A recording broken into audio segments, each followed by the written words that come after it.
IT job కోసం చూస్తున్నారా? ఐటీలో కెరియర్ బిల్డ్ చూసుకోవాలనుకుంటున్నారా? అయితే సమాధానం కోడింగ్ ట్యూటర్.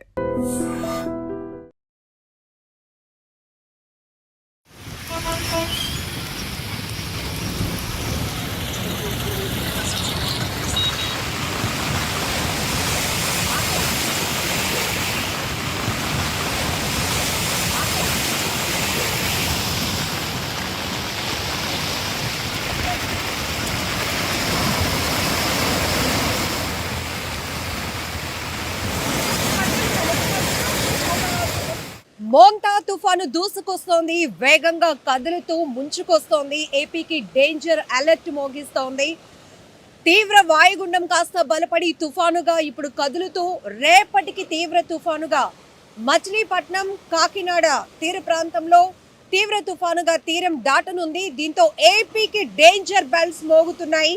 భారీ ఎత్తున ఈదురు గాలులు వీచే అవకాశం ఉంటుంది. దాంతోపాటు 90 నుంచి 110 కిలోమీటర్ల వేగంతో భీకరమైన గాలుల వేగం ఉంటుంది. అలానే భారీ వర్షాల నుంచి అత్యంత భారీ వర్షాలు కూడా నమోదవుతాయి. కాబట్టి ఖచ్చితంగా వాతావరణ శాఖ తీవ్రమైన హెచ్చరికలు జారీ చేస్తోంది. ఈ నేపథ్యంలోనే ఆంధ్రప్రదేశ్ సర్కార్ కూడా అలర్ట్ అయింది. ఇలాంటి తీవ్రమైనటువంటి తుఫాన్ల వల్ల వచ్చేటటువంటి పరిస్థితిని సమర్థవంతంగా ఎదుర్కొనే విధంగా ఇప్పటికే అన్ని జిల్లాల యంత్రాంగాన్ని కూడా అలర్ట్ చేసింది. సెలవులు రద్దు చేసింది. ఇప్పటికే ఆంధ్రప్రదేశ్ వ్యాప్తంగా అనేక పాఠశాలలకు, తుఫాను ప్రభావిత జిల్లాలకు కూడా సెలవులు ప్రకటించడం కూడా జరిగింది. ఎందుకంటే 3 రోజుల పాటు ఈ సూపర్ సైక్లోన్ తీవ్ర తుఫాను ప్రభావం వల్ల అత్యంత భారీ వర్షాలు నమోదయ్యే అవకాశం ఉంది. కాబట్టి ఖచ్చితంగా కొన్ని జిల్లాలు రెడ్ అలర్ట్ అయితే ఉంది. అలానే మరికొన్ని జిల్లాలు ఆరెంజ్ అలర్ట్లో కొనసాగుతున్నాయి, ఎల్లో అలర్ట్లో కూడా. సో ఇక్కడ మనం చూసే కాకినాడ, వెస్ట్ గోదావరి, కోనసీమ, అలానే బాపట్ల, ప్రకాశం జిల్లాలకు రెడ్ అలర్ట్ కొనసాగుతోంది.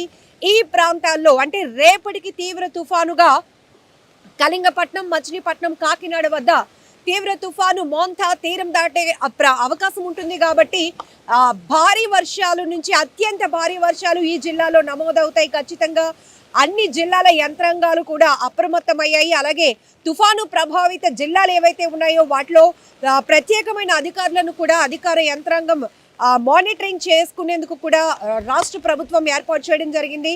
మరొక వైపు ఎక్కడికక్కడే ప్రత్యేకమైనటువంటి కాంటాక్ట్ నెంబర్స్ కూడా ఇవ్వటం జరిగింది. ఎందుకంటే ఈ తుఫాను ప్రభావిత ప్రాంతాలు, లోతట్టు ప్రాంతాల ప్రజలను పునరావాస కేంద్రాలకు తరలించే ప్రక్రియ కావచ్చు.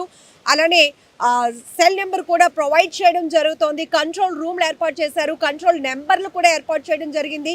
ఎక్కడ ఎలాంటి ఇబ్బంది లేకుండా 2014లో వచ్చినటువంటి హుదూద్ తుఫాను తీవ్రత ఈ తుఫాన్లో కూడా ఉంటుంది అనేటటువంటి అంటే బలమైన తుఫానుగా వాతావరణ శాఖ హెచ్చరిస్తున్న నేపథ్యంలోనే అటువంటి భయంకరమైన పరిస్థితులు ఒకవేళ ఎదురైతే ఎలా ఫేస్ చేయాలి అనే దానిపైన కూడా ఇప్పటికే భారీ ఎత్తున నిధులు కూడా మంజూరు చేయడం జరిగింది.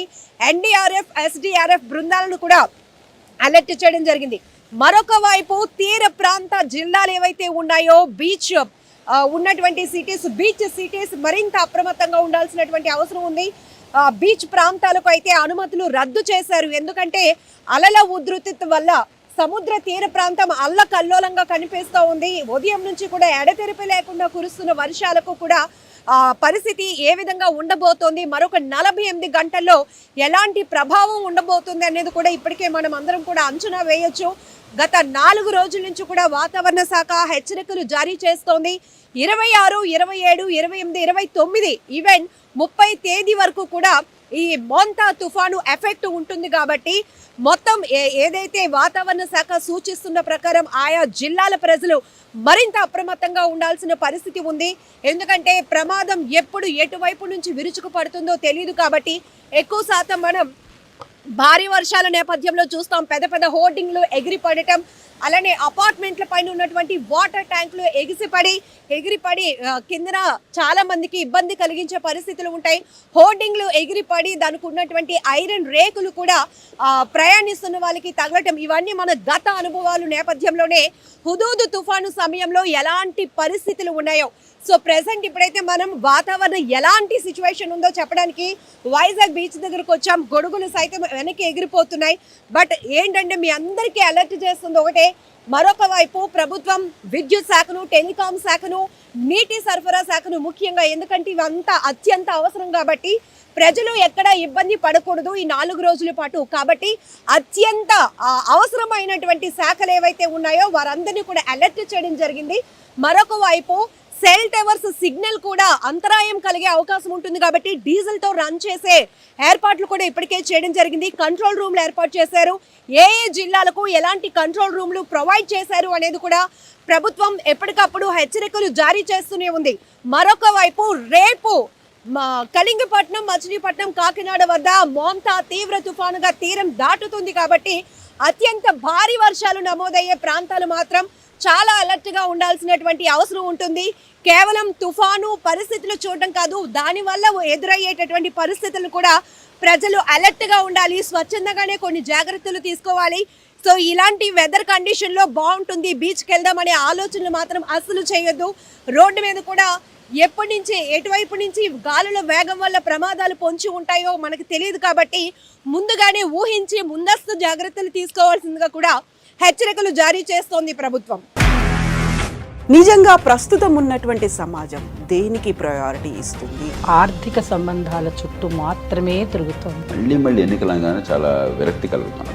మంచి అనిపిస్తుంది కదా, లేడీస్ కూడా ఛాలెంజింగ్ జాబ్స్ చేసినప్పుడు చాలా బాగుంటది. ట్రాఫిక్ అసిస్టెంట్స్ గా నియమించిన ట్రాన్స్జెండర్స్ అందరితో సాల్యూట్ చేయించుకుంటున్నారు. ఫుడ్ డెలివరీ ఇవ్వటానికి వెళ్ళినటువంటి డెలివరీ బాయ్ అనిల్ పై కళ్ళ ముందు పెళ్ళండి కొట్టి